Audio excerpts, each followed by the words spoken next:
when I went. Like a cut tuft of turf, a part of a whole. This pocket recalls the snug fit of words on the tongue and the mouth of the Irish. The bartender asks about Yeats, about Seamus, and pours me a whiskey spelled right with an E. A Bailey's, a cider, a rhyme, and a lie. I drink them all. They all go down smooth with a fruity, fresh bite of the lilt over ice. Whatever is said or is sung or is spat works its way through my veins like with a burn. The taste and the sound that is left on my tongue is a bitterness tempered with sweet. How I wish that I drowned in the slancha and crack, that I'd kissed a fair girl with hair long and black, that I'd lost myself more before I came back to the right-sided driving, the guilt, and the lack of a sense of myself, of my place, of my land. All I have now is this pocket, this pub, to remind me that I was a Celt who was in love with a land as I fell out of love. By God, this pub makes me sure I'll go back.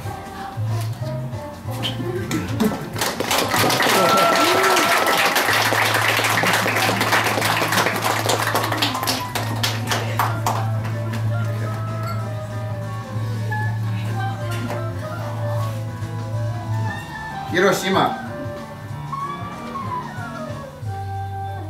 A second red sun. The truth of my privilege. Cleansing rain, not black.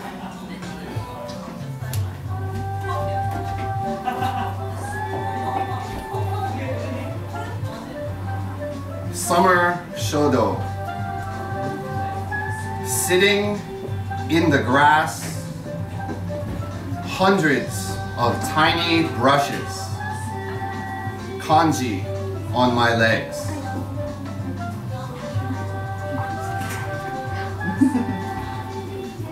I apologize to Japanese people here.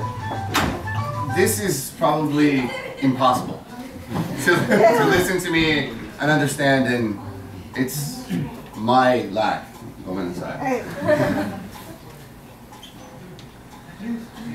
Osaka, after dark. I am lost in curves and turns, narrow, tempting, taut.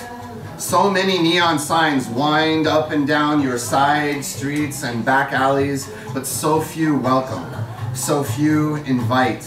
Some are just for show.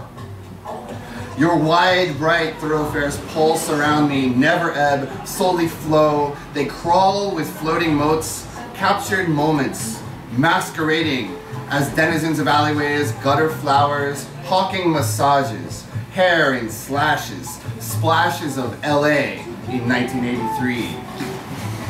That stalk each corner, loiter at the benches, lounge in leisure suits that reek of white, blue smoke and polyester.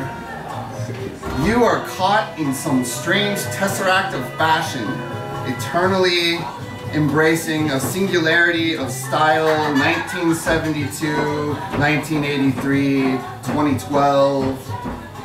Open for me more. Slightly spread the fold. Enclose me in your narrow pathways.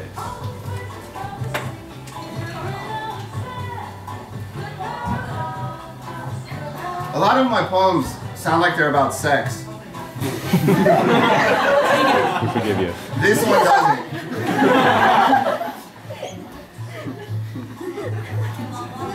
You have waited for so long looking through the well shaft into darkness just to hear the coin hit.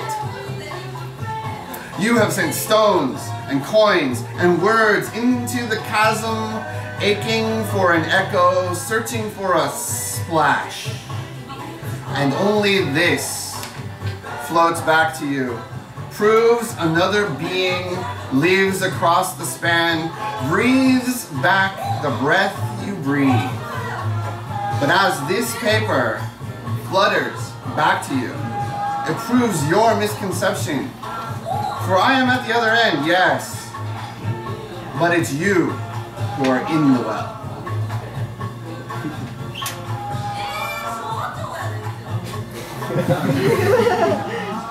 Old men on the way to Yoshino.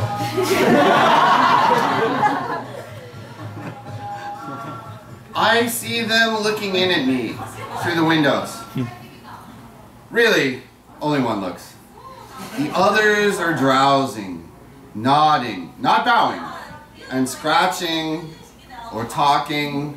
Lines collapse their once wide, flat, round faces into rugged landscapes, river valleys, fissures, and ravines. I will never be one of these old men. I don't know that I want to be.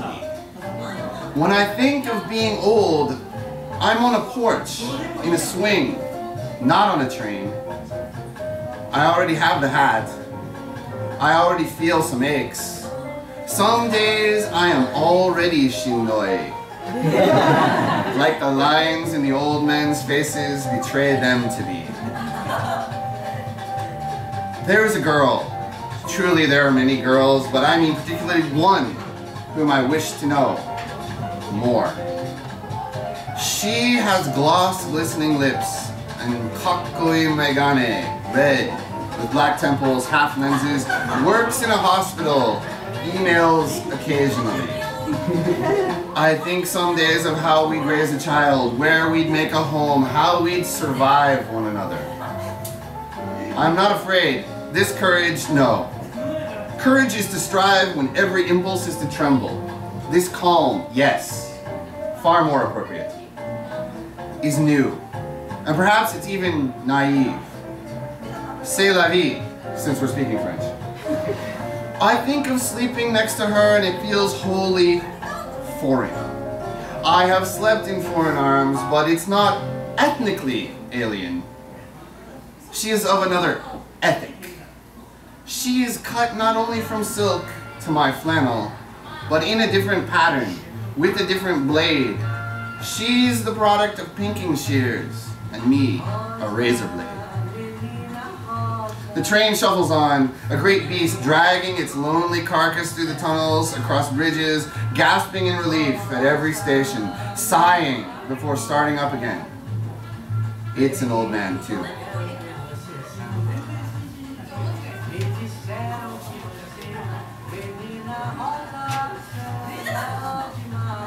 Tradition. Like a hive, we crawl across each other, blind to all but need and drive. We comb the honey from the walls, feed our queen on royal jelly, that we sweat through 60-hour work weeks, skim subservient backs for precious lube to grease and ease our upward climb, our constant crawl, our clinging fight to be the one who scrapes and bows and feeds one stolen droplet to the queen.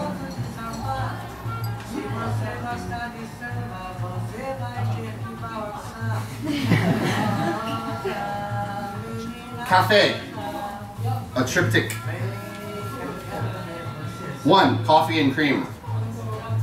Reticence can feel like a bitter bite with a scent of mystery, while the milky splash can sting at first taste before richness satisfies. As the two entwine, marbling the mug, white and brown alternating, I'm reminded of tangled hotel sheets and your skin against my own. 2, spilt.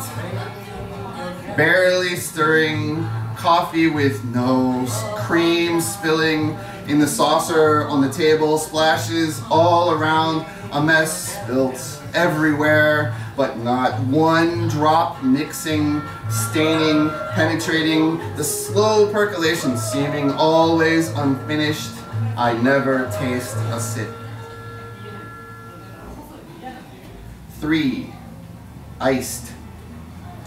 Restaurateurs know presentation is everything.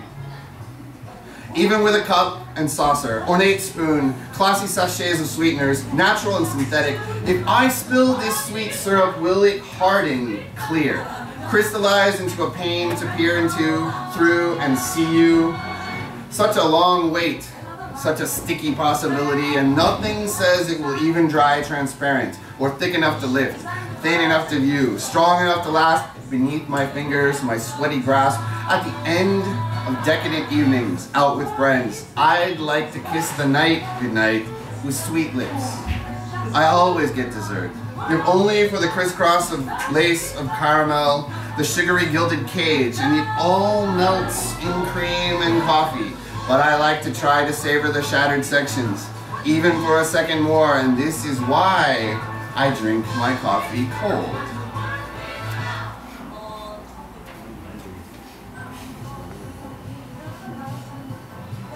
This is called Chiho's neck.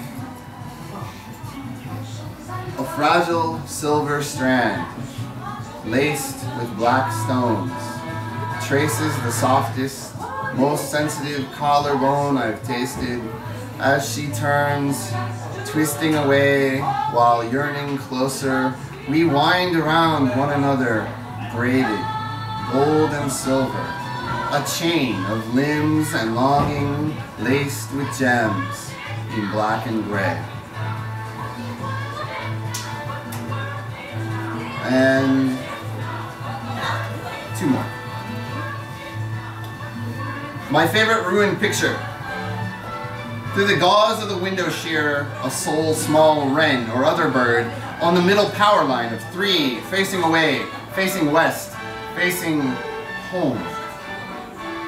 And fool, I have been reading secrets, have been blinking back the blur, have been wondering just how long I've truly felt alone. The sliding door, a frame of sheer, and tears, a filter. I look for the camera, move to rise when a pair of wings breaks the frame. A bird lights on the lower line, a third flicks to the top, and together, these three burst away, leave, and thankfully fracture my favorite ruined picture.